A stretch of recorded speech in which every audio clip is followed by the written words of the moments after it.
What's up, everybody? It is the Best Bot Kid Smooth, and today I want to do a little bit of an extensive video on the Duke, the Xbox Duke controller. They bought this bad boy back. Loving the LED screen in the middle, bringing up that classic nostalgia Xbox startup screen.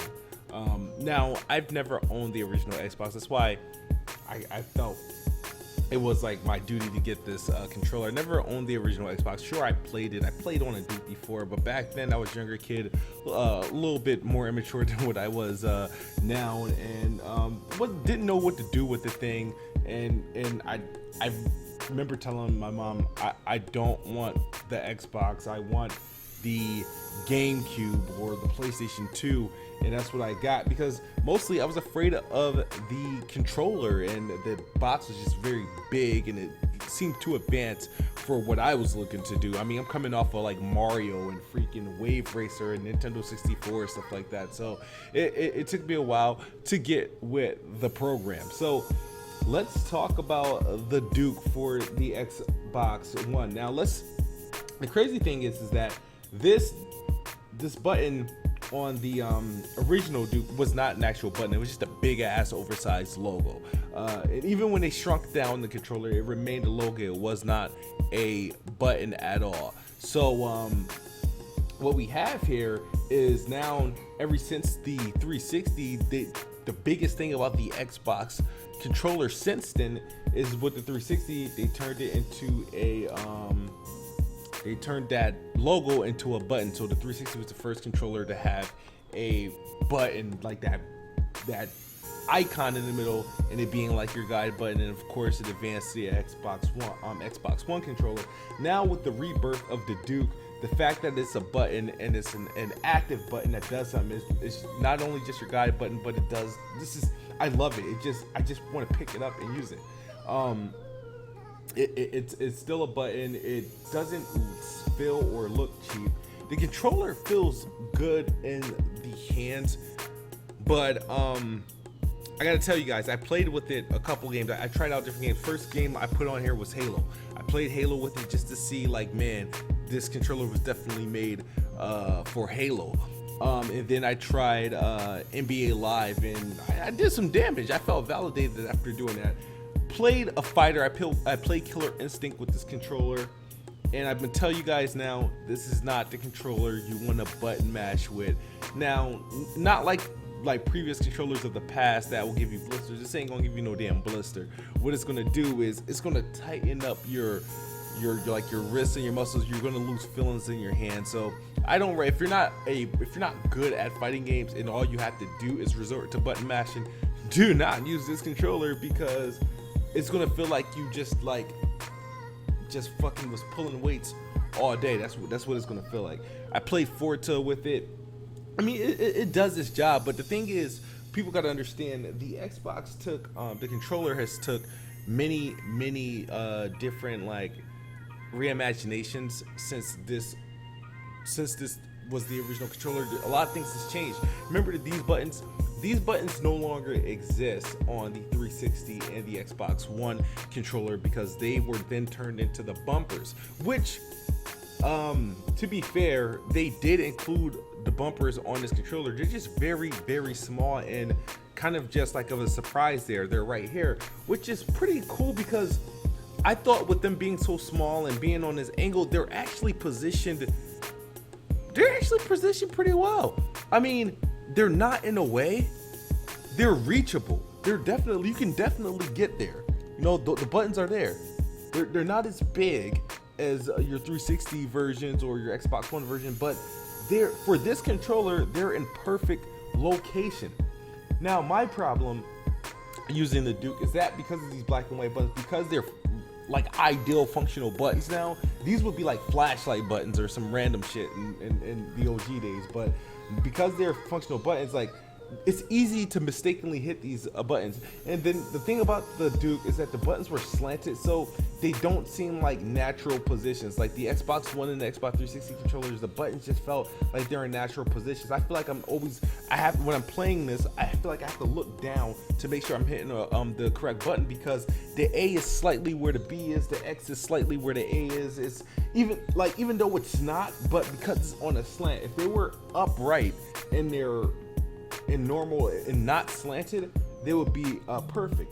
But definitely do respect the controller. Now, the other thing about the controller is that when you're playing for an extended period of time, now maybe this is just due to my hands, or maybe I'm used to just playing on a smaller controller such as the Xbox One or the PlayStation 4 controller. They're just smaller controllers.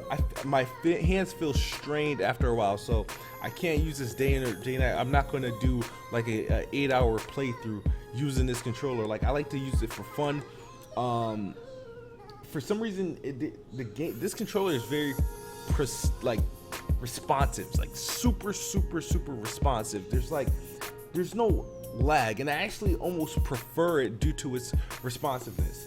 One thing obviously that we do got to point out with the Duke controller is that unfortunately this thing is not wireless. It has to be tethered to the Xbox One console via USB. I mean, they give you a decent size cord, so I can step a decent amount away if I wanted to. I can step probably, this is decent size. It's a decent size cord. I want to say it's about like 6 feet. At least it's probably a little bit smaller than 6 feet, but the thing about it's not wireless, and with all of with current generations, like everything is wireless, so it's a bit odd. But the thing is, I guess it hasn't impacted me because I haven't played with my Xbox connected to my TV in quite a while. I'm about a couple inches, maybe a couple feet from my monitor setup, so I'm never too far where it would bother me. But I do think about the ideal situation where it's like, well, you're going to have to plug this into your console. Otherwise, I mean, there's a lot of things I do like about the Duke controller. Like, even the D-pad is actually pretty decent. I mean, it's not for me. It's decent. For me, it's decent. It's current. It's modernized enough. The best thing about this controller is that they found a way to modernize it, right? Make it compatible with your current Xbox One console, but they kept the complete aesthetics of the OG Xbox. There's like, everything's like for like.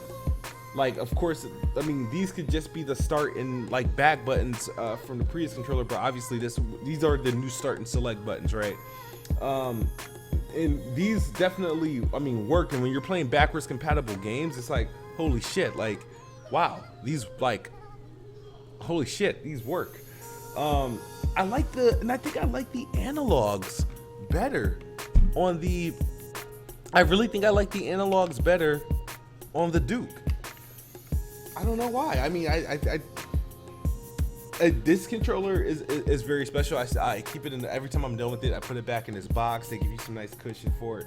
I mean, I definitely recommend it if you could find it in your local GameStop. I got it from my local GameStop. They just happen to have 2 on the shelf. And I was like, give it to me. But like I said, this is for nostalgia, just for short-term use, but just to keep around. Get it. It's not for everyone. Obviously, it wasn't for everyone when it was the standard, but it's definitely not for everyone now, especially if you were brought up on like the 360 or coming into Xbox on the Xbox One. It's going to take a little getting used to, but at the end of the day, I mean, it's decent. I like it. I enjoy playing with it. I tested 4 different types of games: 1 shooter, 1 racer, 1 sports game, a fighting game, and they all seem very well. I can't. The thing is, I suck at fighting games, and I tend to button mash, and I wanted to see if it passes the button mash test. Sure, it didn't give me a blister, but it damn hurts. It hurt my wrist like hell. Like it's tight. Like I probably